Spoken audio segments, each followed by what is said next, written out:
Price the Lord Jesus Christ. எனக்கு அன்பார்ந்த தேவஜனங்களே, என்கரேஜ் பை ஹோலி ஸ்பிரிட்டுங்கிற இந்த சீரீஸில் உங்களை நான் வாழ்த்தி வரவேற்கிறேன். ஆவியானுக்கு நான் நன்றி சொல்கிறேன்.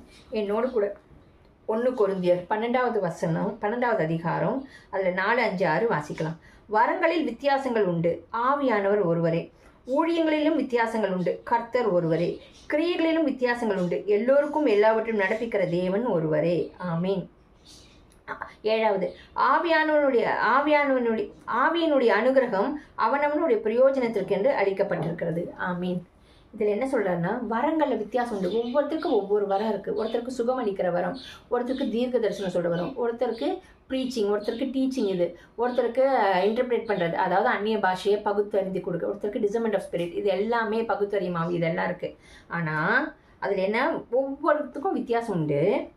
கிரியைகளும் வித்தியாசம் உண்டு. ஒவ்வொருத்தரும் ஒவ்வொரு விதமான கிரியைகள் செய்வாங்க. அந்த கிரியைகள் வித்தியாசம், வரங்கள் ஒருத்தருக்கு ஒரு மாதிரி இருக்குனாக்க அவங்க செய்கிற கிரியைகளையும் வித்தியாசம் இருக்கும்.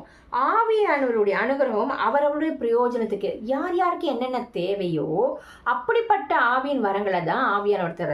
அதுக்கு முன்னாடி பார்த்தீங்கன்னா, எல்லோருக்கும் எல்லாவற்றையும் நடப்பிக்கிற தேவன் ஒருவரே. எல்லாருக்கும் கொடுக்குற இந்த வரத்தை ஆவியானவர் கொடுக்குறார். அதையெல்லாம் நடப்பிக்கிற தேவன் அவர் ஒருவர் தான். ஆனால் ஒவ்வொருத்தருக்கும் ஒவ்வொரு விதமான வரங்களை கொடுக்குறார். அந்த வரங்கள் எதுக்காகன்னா, தேவநாம மகிமைப்பட, தேவராஜ்யம் கட்டப்பட, நம்மளோட சுயநலத்துக்காக இல்லை, நம்மளோட பர்சனல் யூஸுக்காக இல்லை, நம்மளோட ஃபேமோ நம்ம நேம்க்கோ இல்லை பணத்துக்காகவோ காசுக்காகவோ பதவிக்காகவோ இல்லை. தேவர் நாம மகிமைப்பட, தேவராஜ்யம் கட்டப்பட, மற்ற ஆத்மாக்கள் கர்த்தர் பக்கம் திரும்புறதுக்காக. அதில் பார்த்தீங்கன்னா, ஆவியினுடைய அனுகிரகம் அவனோட பிரயோஜனத்திற்கு அளிக்கப்பட்டிருக்கு. அவன் பிரயோஜனம் கழிச்சு ஏன் செல்ஃப், என்னோட தனிப்பட்ட இதுக்காகங்கிற அந்த இடத்துல வராது. அதுக்கு அடுத்த வசனம் பார்த்தீங்கன்னா, எப்படின்னு ஒருவனுக்கு ஆவியினாலே ஞானத்தை போதிக்கும் வசனமும், வேறொருவனுக்கு அந்த ஆவியினாலே அறிவை உணர்த்தும் வசனமும் இருக்கும். ஸோ யாருக்கு என்ன இப்போ ஒருத்தருக்கு டீச்சிங் ஸ்கில்ஸ் இருக்கும், ஒருத்தங்களுக்கு ப்ராஃபஸி சொல்கிற ஸ்கில்ஸ் இருக்கும். ஸோ அந்தந்த வரத்தை அவனவன் பிரயோஜனம் வச்சு, தனக்கு பிரயோஜனம் அந்த இடத்துல நம்ம எடுத்துக்கக்கூடாது. யாரை வச்சு மற்றவங்களுக்கு என்னத்தை சொல்லி அவங்களால அது பிரயோஜனப்படும், அந்த வரத்தை அவங்க மூலியமாக எப்படி பிரயோஜனப்படுத்தணுங்கிறத ஆவியானவர் ஒவ்வொருத்தருக்கும் பகுத்தளித்திருக்கிறார். அதுதான் நம்ம இந்த இடத்துல பார்க்குறோம்.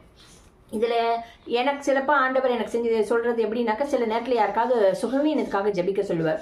நான் சில நேரத்தில் நான் பாடலப்பா ஒரு உபதிரவத்தில் எனக்கு தலைவலி பயங்கரமாக இருக்கும், இல்லை ஏதாவது ஒரு சுகவீனம் இருக்கச்சு ஆண்டவர் சொல்லுவார், மற்றவங்களுக்காக ஜபின்னுவார். நான் மற்றவங்களுக்காக ஜபிக்கச்சு அவங்களுக்கு அங்கே ஹீல் ஆகிடும், மற்றவங்களுக்காக ஜபிக்கச்சு அங்கே ஹீல் ஆகிற மாதிரி அதே நேரத்தில் எனக்கும் ஹீலிங் வந்துடும். ஸோ ஒவ்வொருத்தருக்கும் ஒவ்வொரு நேரத்தில் ஒவ்வொரு விதமாக ஆவியானவர் கிரியை செய்வார். ஆனால் ஞாபகம் வச்சுக்கோங்க, இது நம்ம பர்சனல் யூஸுக்காக இல்லை.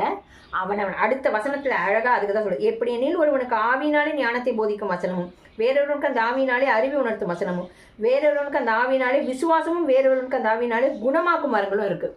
ஸோ அந்த வரத்தை கொடுக்கறது மற்றவங்க இதுக்காக, அவன் யூஸ் அப்படிங்கிறச்சு நீங்கள் செல்ஃபிஷாக அந்த இடத்துல யோசிக்காம, என்னை கொண்டு இந்த கல்லை கொண்டு ஒரு நோக்கம் இருக்கு கர்த்தராஜ்யம் கட்டுறதுக்கு, எனக்கு இந்த வரத்தை இந்த கிஃப்ட்ஸை கொடுக்குறாருனாக்கா, இந்த கிஃப்ட்ஸ் மூலியமா ஆவியானவர் ஜனங்களை தொட விரும்புகிறார், கர்த்தர் ராஜ்யத்தை கட்ட விரும்புகிறார், அதுக்காக தான் அப்படின்னு நினைச்சு ஆண்டவருக்கு நன்றி சொல்லுங்க.